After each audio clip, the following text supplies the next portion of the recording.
उन 9 रत्नों में से एक भूपेंद्र यादव जी को यहाँ लोकसभा प्रत्याशी चुना गया है अलवर से। और उम्मीद इसलिए है क्योंकि वो बहुत ही स्ट्रॉन्ग कैंडिडेट है और इस उम्मीद के लेकर मैं उनकी तरफ जाना भी चाहूँगी, उनके भूपेंद्र यादव जी के हित में भी जाना चाहूँगी कि जब वो स्ट्रॉन्ग कैंडिडेट होकर अगर हम उस उम्मीद से हम लोग उनको चुनते हैं तो वो हमें आगे जाके उस उम्मीद पे वो अपने खरा उतरे। लोकसभा चुनाव 2024 में राजस्थान का रण अब बहुत ज़बरदस्त तरीके से शुरू हो चुका है और इस वक्त हम अलवर में हैं, जहां ललित यादव वर्सेस भूपेंद्र यादव बहुत ज़बरदस्त तरीके से एक उफान पर है। अब देखना पड़ेगा कि केंद्र में लगातार काम करने वाले भूपेंद्र यादव, जो कि प्रधानमंत्री मोदी के टीम के सदस्य हैं, वो या फिर एक्स बसपाई कहने वाले ललित यादव, कौन यहाँ से परचम लहराता है। इस वक्त मैं बहुत सारी अलवर की महिलाओं के साथ हूँ जो बताएंगी कि क्या उन्हें लग रहा है, किस तरह का माहौल है, अलवर में किस तरफ जाता हुआ दिख रहा है, सत्ता का सूरमा कौन बनेगा।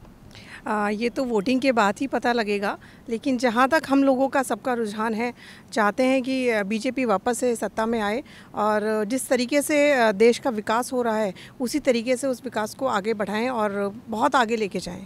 प्रधानमंत्री मोदी के बेहद करीबी माने जाते हैं भूपेंद्र यादव और राज्यसभा सांसद रहते हुए भी अलवर खासी बार वो आते रहे, अलवर से मिलते रहे।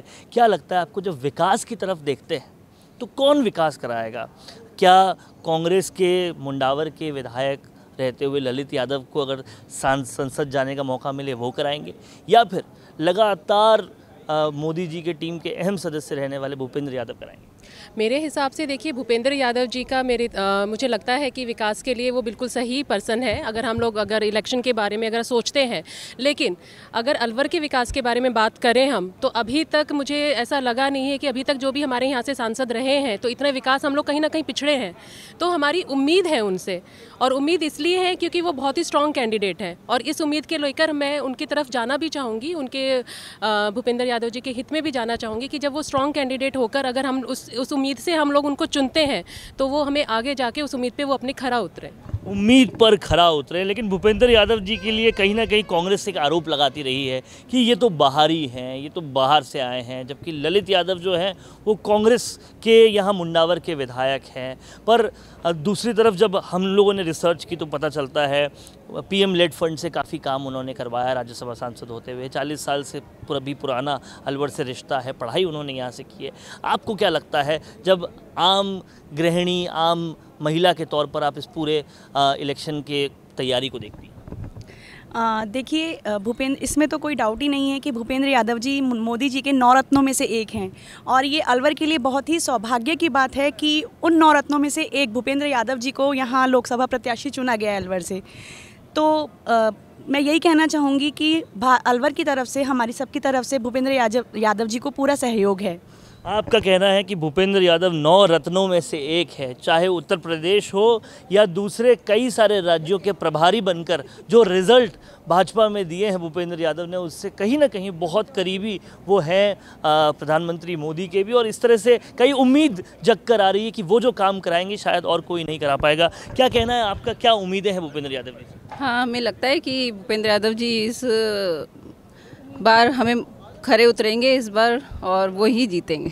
भूपेंद्र यादव ही जीतेंगे, वो ही खरे उतरेंगे। डबल इंजन की सरकार, जब केंद्र में और हमारे क्षेत्र से एक ही सरकार होगी तो विकास निश्चित है।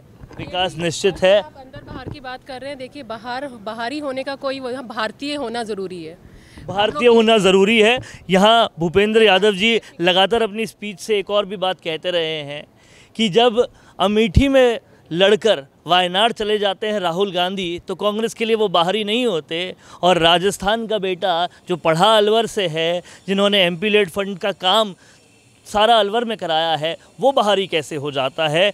ये उनका भी तर्क है और तमाम सारी यहाँ की महिलाओं का कहना है कि डबल इंजन की जब सरकार बनेगी, मोदी जी के 9 रत्नों में से जब एक आएंगे तो विकास का इंजन डबल दौड़ेगा। कैमरा पर्सन करण के साथ वरुण भंसाली, राजस्थान संवाद के लिए।